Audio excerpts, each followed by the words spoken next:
I wonder if you have been to the cinema over recent weeks. I wonder if you've been to see a film. Now, many people have, and in fact, one of those films that many people are talking about, and I've not heard one negative comment about it, is this film, The Great Escape, starring Michael Caine, which is about a veteran who in 2014 escaped from a nursing home and travelled to France for the D-Day celebrations. Andy, you've seen this. What do you make of it? Yeah, I thought it was absolutely wonderful, Gareth. So Michael Caine plays 89-year-old Bernard Jordan, who, as you say, in 2014 left his nursing home in Brighton at about 5 o'clock in the morning, got on a bus, got to a ferry, and went across for the D-Day celebrations in France. Now, the reason he had to do it this way, he had applied for a ticket for the D-Day celebrations, but he'd left it too late. But he was still determined to go. So the film follows his journey across the water to France. When we get into France, we start getting flashbacks to the days when he was on the Normandy beaches. He was there on D-Day, and what happened. We also get flashbacks to the time he first met his wife at a dance in the early 1940s. And nobody knew where he'd gone. I mean, it caused panic. The nursing home were in panic.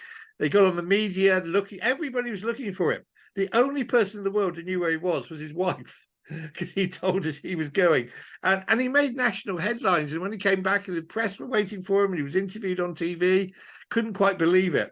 The real star, though, for me, of this film was Glenda Jackson. Because really, sadly, Gareth, this was Glenda Jackson's last film before she died. And I'm quite sad that she never lived to see the success it would become. And I really hope that when award season comes around, they give her one posthumously, because she's a cheeky little minx in this. She's absolutely brilliant playing this 89-year-old who's been married to this war veteran for 40 years. She's dead cheeky. She knows where he is, but she strings the staff along, and it's great fun. And both of them together. There's a scene right at the end, and it's no spoiler, but he's taking her for a walk along the beach. She's in a wheelchair, and the sun's setting, and it's just beautiful. It's a really great love story. It's a really great war story. I don't know if you've ever been. My brother is a World War historian. And he took my parents and I some years ago to France and Belgium. We went to some of those massive cemeteries where all the war dead are buried, thousands of graves. And there's a scene where Michael Caine's standing alone in one of those war cemeteries, and the camera pans up and he just screams, "What a waste of life," But it really is a lovely film. It's funny, it's cheeky, it's good fun. Go see it. We sometimes forget, because it was that long ago, we sometimes almost come to this conclusion that, well, it was that long ago, and the people who were being sent to fight, they wouldn't have had the same feelings and emotions and fears that we would have if that happened right now. Right. But you think about it. So, for example, no offense, Andy, but probably not your age now that you are. But I would be sent out. I'd be sent out to fight. They wouldn't be saying, "Oh, well, you've got young children, you've got a young family, you're just about to move house. It's okay." It would be right.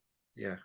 You will be going. And Sam would kiss me goodbye for what could have potentially been the last time. And that is heartbreaking. It's horrifying. Absolutely heartbreaking, where I do think that we need to remind ourselves of the sacrifice that these people made. Like, I'm just reading now, and the man who this is about, Bernard Jordan, he died in 2015. Yeah.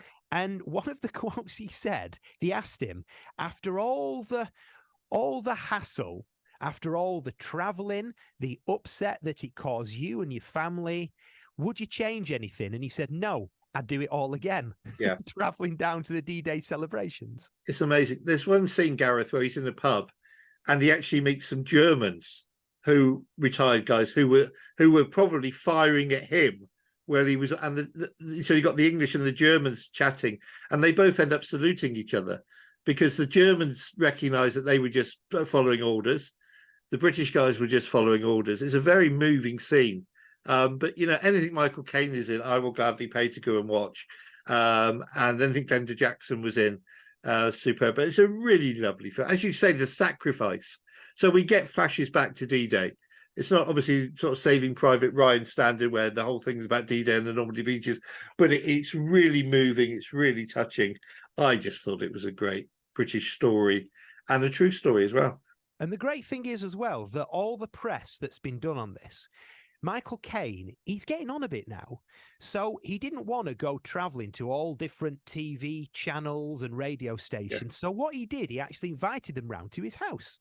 Yeah. So when you see a lot of the pre-pressers that they did for this, they're actually taken, these interviews, the footage is from his house, and he made everybody feel welcome, and he says, look, I can't come to you, but you can come to me. And I think that's an incredible thing to do. Yeah, I mean, he said he wouldn't be making any more films, but he's just signed up, interestingly, to make a film next year about the life of Charles Darwin.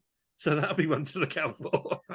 So there's quite a lot of great British films coming out. And another one here that you've been to see is called The Miracle Club. And it's about a group of senior citizens from the north of England who travel to Lourdes hoping for a miracle. Absolutely. So I saw this a few weeks ago. They sent me a copy. The plot follows, as you say, a group of working class women from Dublin who are on a pilgrimage to Lourdes. Kathy Bates, Laura Linley, Maggie Smith are in this.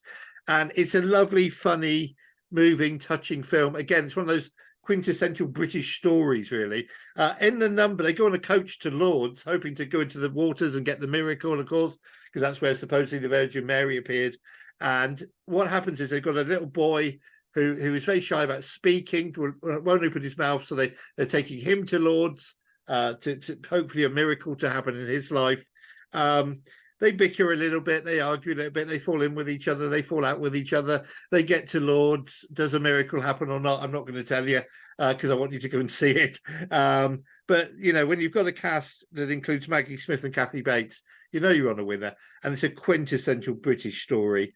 And I really loved it. It's very, very funny.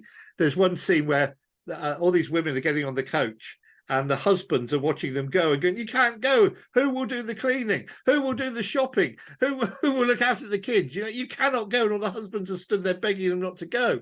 And they go. And later on in the film, we see one man in a shop, one of these husbands in the shop. She says, well, I don't know if a miracle is going to happen in Lourdes, but a miracle's happened here because you're out doing the weekly shop. So, but it's a really good film. Lovely, lovely film. In cinemas as from today. And take Granny, you can take both of those film scouts. I was just going to say, you can take the kids and you can take Granny. Perfectly safe. No problem at all. Or let Granny take the kids and you have a weekend off. Well, why not? And tell us about Frozen. There's not another one coming out, is there? No, this is the original. Do you remember what year Frozen came out, Gary? Let it go. I'm trying to think. I mean, I tend to judge everything now on the age of my children. Yes. And I can't remember if maybe 8 years ago. Yeah, well, it was actually 2013. Wow. 2013. So, you know, it shows how old it is. So this computer animated film took cinemas by storm, took the world by storm. There's even a stage show now running in London about these two princesses, one of whom has got the ability to control the weather, and she can produce snow and ice and what have you at a whim. They fall out with each other, these two princesses. They're trapped in the castle together for a long time. You got, as you mentioned in the quiz this morning, you've got Olaf the snowman. Funniest thing in the film where Olaf the snowman says, I do love sitting beside a roaring fire. And yeah, right. We all know Frozen. It's a Disney classic. This will be the last time, Gareth, we'll be talking about Disney re-releases for a very long time. This is the last film that they've scheduled to re-release to celebrate their 100th anniversary. So Frozen is in cinemas tomorrow and it's in cinemas on Sunday. If your kids have only ever seen it on DVD or Blu-ray, take them to the cinema to see it. Let them be immersed on a big screen in this magical world. When you say, Andy, a re-release, did it change anything about the film, or is it literally it is back in cinemas how you remember it? Back in cinemas how you remember it, yeah. Occasionally you'll get a special edition. So the Lord of the Rings films, they released the Lord of the Rings films and then they went back and did special editions, extended editions. I mean, the last one is nearly 4 hours long. Now they are coming back to cinemas. But normally I mean, there's, I probably shouldn't mention it, but there's a Psycho is being shown in cinemas in the run-up to Halloween with the missing 13 seconds, honestly. He's there, clearly. Yeah, but everybody go see Frozen, you know. I made the pun that Disney are letting it go again. And, you know, Toy Story was out the other week. That got into the top 10 in the box office and it was only on 2 days. So these Disney films are really popular. I love films like the next one we're going to Yeah. talk about. You said if we've got time, we have got time. I really want to mention this. And the film is called BlackBerry. No surprises here. It's about the famous mobile phone. Yeah, I thought you would like this one, Gareth. I really do, and I would recommend you. I think you'll love this. So this is the story of two young people who had this idea when mobile phones were starting to come out in 1996. Why don't we put a keyboard on the bottom of a mobile phone? This was before Apple. This was before Android, and the phone was incredibly popular. And it sold worldwide. Then Apple came along. Then Android came along and started putting keypads on the screen rather than as a separate thing, and they went bust. So this is the story of the rise and fall of the BlackBerry mobile phone. I thought the first half hour was great. I slightly lost interest in the second half hour because it got a bit technical and it got very much about the business side of things. But I think you'd love it, Gareth. Absolutely. Maybe if you can't get to the cinema when it comes on streaming, I'll let you know. The story of the BlackBerry mobile phone. It's got a great soundtrack because it's from the 90s and they're playing all 90s music. And, these two guys, so enthusiastic, so keen. We've created this fantastic thing. And then suddenly, boom, their world falls apart because along comes Steve Jobs, and Apple. And that was it for the BlackBerry. It really was. I was one of those who was tempted to get one at the time. And I'm quite glad I didn't. There was a reason that a lot of business people had them. And it was something about encryption. I remember because still it didn't quite. It was not black and white where Apple brought out their device and then they went bust. There was a few years where people were still buying them because they were saying, this has got an encryption on it that means that people can't get my data. Yeah. And it's an interesting story how technology, sometimes it can be the top and then very quickly it can fall down to the bottom. Oh, absolutely. And what the film does, Gary, you said there's a couple of years, you're absolutely right, but the film condenses the story. Lots of these true stories often get condensed for the sake of the running length of the film, and to make it more quick moving. So, but I just think you'd love it. It's a really good film, and it just shows how far technology's come. I mean, even in my lifetime, there's museums now that have got pocket calculators in them that I was being given for birthday presents.